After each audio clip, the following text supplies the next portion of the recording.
ابو ذر ایک جوڑا پہنے ہوئے تھے اور ان کا غلام بھی جوڑا پہنے ہوئے تھا۔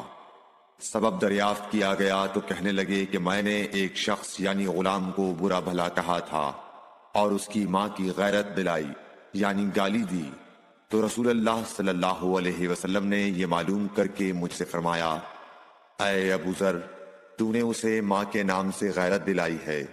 بے شک تجھ میں ابھی کچھ زمانہ جاہلیت کا اثر باقی ہے۔ یاد رکھو ماتحت لوگ تمہارے بھائی ہیں، اللہ نے اپنی کسی مصلحت کی بنا پر انہیں تمہارے قبضے میں دے رکھا ہے، تو جس کے ماتحت اس کا کوئی بھائی ہو تو اس کو بھی وہی کھلائے جو آپ کھاتا ہے، اور وہ کپڑا اسے پہنائے جو آپ پہنتا ہے، اور ان کو اتنے کام کی تکلیف نہ دو کہ ان کے لیے مشکل ہو جائے، اور اگر کوئی سخت کام ڈالو تو تم خود بھی ان کی مدد کرو۔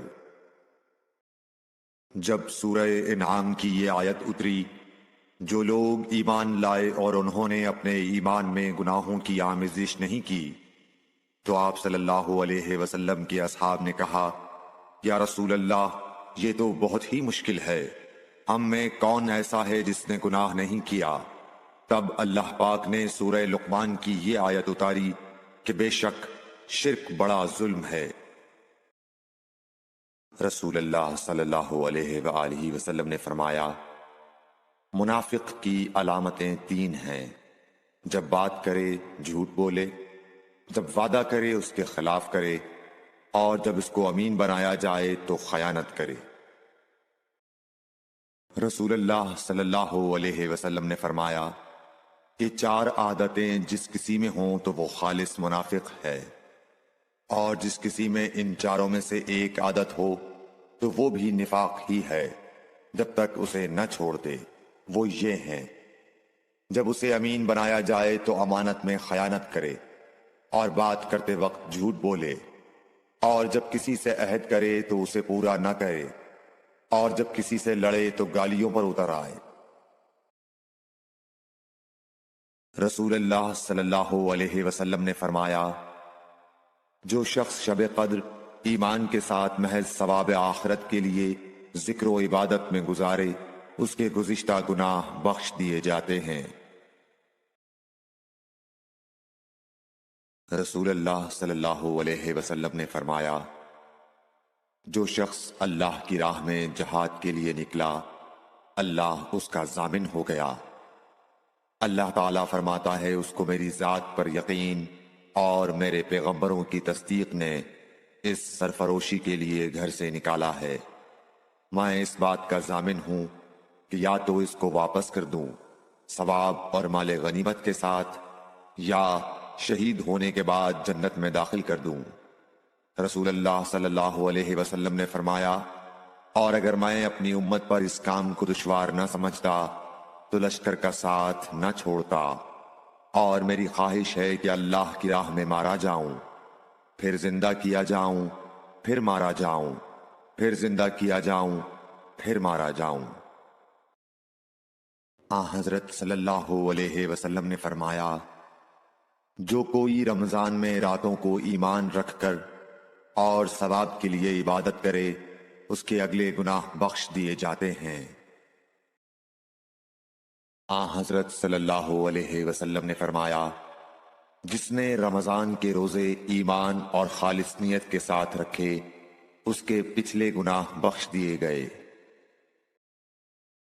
حضرت صلی اللہ علیہ وسلم نے فرمایا، بے شک دین آسان ہے، اور جو شخص دین میں سختی اختیار کرے گا تو دین اس پر غالب آ جائے گا اور اس کی سختی نہ چل سکے گی۔ بس اس لیے اپنے عمل میں پختگی اختیار کرو، اور جہاں تک ممکن ہو میانہ روی برتو، اور خوش ہو جاؤ کہ اس طرز عمل سے تم کو دارین کے فوائد حاصل ہوں گے، اور صبح اور دوپہر اور شام اور کسی قدر رات میں عبادت سے مدد حاصل کرو۔ نماز 5 وقتہ بھی مراد ہو سکتی ہے کہ پابندی سے ادا کرو۔ رسول اللہ صلی اللہ علیہ وسلم جب مدینہ تشریف لائے تو پہلے اپنی نانہال اترے جو انصار تھے، اور وہاں آپ نے 16 یا 17 ماہ بیت المقدس کی طرف منہ کر کے نماز پڑھی۔ اور آپ کی خواہش تھی کہ آپ کا قبلہ بیت اللہ کی طرف ہو۔ جب بیت اللہ کی طرف نماز پڑھنے کا حکم ہو گیا تو سب سے پہلی نماز جو آپ نے بیت اللہ کی طرف پڑھی عصر کی نماز تھی۔ وہاں آپ صلی اللہ علیہ وسلم کے ساتھ لوگوں نے بھی نماز پڑھی۔ پھر آپ کے ساتھ نماز پڑھنے والوں سے ایک آدمی نکلا اور اس کا مسجد بنی حارثہ کی طرف گزر ہوا تو وہ لوگ رکوع میں تھے۔ وہ بولا کہ میں اللہ کی گواہی دیتا ہوں کہ میں نے رسول اللہ صلی اللہ علیہ وسلم کے ساتھ مکے کی طرف منہ کر کے نماز پڑھی ہے۔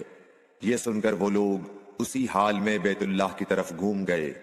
اور جب رسول اللہ صلی اللہ علیہ وسلم بیت المقدس کی طرف منہ کر کے نماز پڑھا کرتے تھے، یہودی اور عیسائی خوش ہوتے تھے، مگر جب آپ نے بیت اللہ کی طرف منہ پھیر لیا تو انہیں یہ امر ناگوار ہوا۔ زہیر ایک راوی کہتے ہیں کہ ہم سے ابو اسحاق نے برا سے یہ حدیث بھی نقل کی ہے کہ قبلہ کی تبدیلی سے پہلے کچھ مسلمان انتقال کر چکے تھے،